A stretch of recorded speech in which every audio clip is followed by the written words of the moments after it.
প্রিয় উপস্থিতি, তাদের উক্তিগুলো এতই নোংরা, এতই কুরুচিপূর্ণ যে একজন স্বাভাবিক বিবেকবান মানুষ তাদের কথাগুলো উল্লেখ করবে না।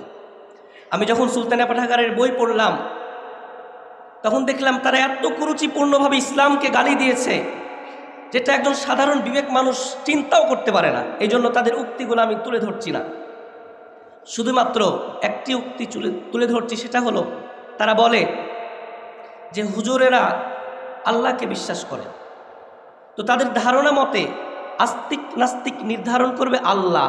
এই হুজুরেরাকে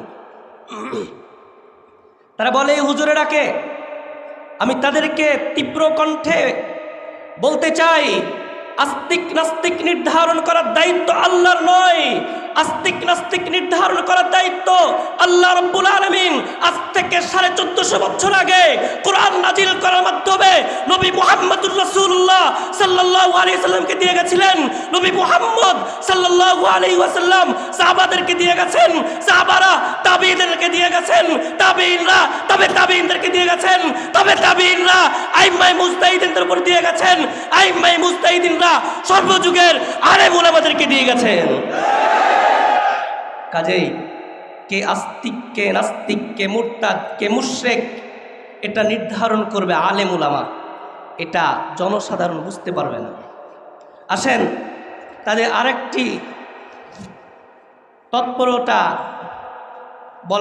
বলা হোক। সেটি হলো, আপনারা সকলেই জেনেছেন, আজ থেকে প্রায় 10 বছর আগে বিরোধী দলের কিছু নেতার ফাঁসির দাবিতে অনুষ্ঠিত হয়েছিল শাহবাগে গণজাগরণ মঞ্চ অনুষ্ঠিত হয়েছিল। মূলত এই বাংলাদেশে ওই শাহবাগ থেকেই ইসলাম বিদ্বেষপূর্ণ কথাবার্তার উদ্ঘাটন হয়েছে।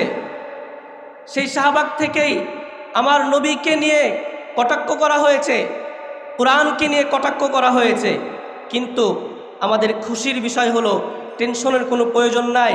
সেই সময় তাদের প্রতিরোধে 2013 সালে 5 মে আল্লামা শাইখুল ইসলাম হযরত মাওলানা আহমদ শফীর নেতৃত্বে রাজধানীর প্রাণকেন্দ্রে শাপলা চত্বরে গণসমাবেশে শত শত তাওহীদি জনতা একত্রিত হয়ে তাদের দেশ ভাঙার জবাব দিয়েছে।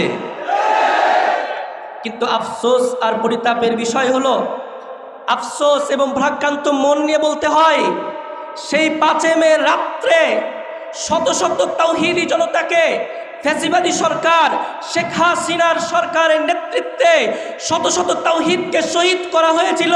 কিন্তু আজও আমরা ওই সমস্ত গণহত্যা যারা চালিয়েছে তাদের দৃষ্টান্তমূলক শাস্তি আমরা দেখতে পাইনি।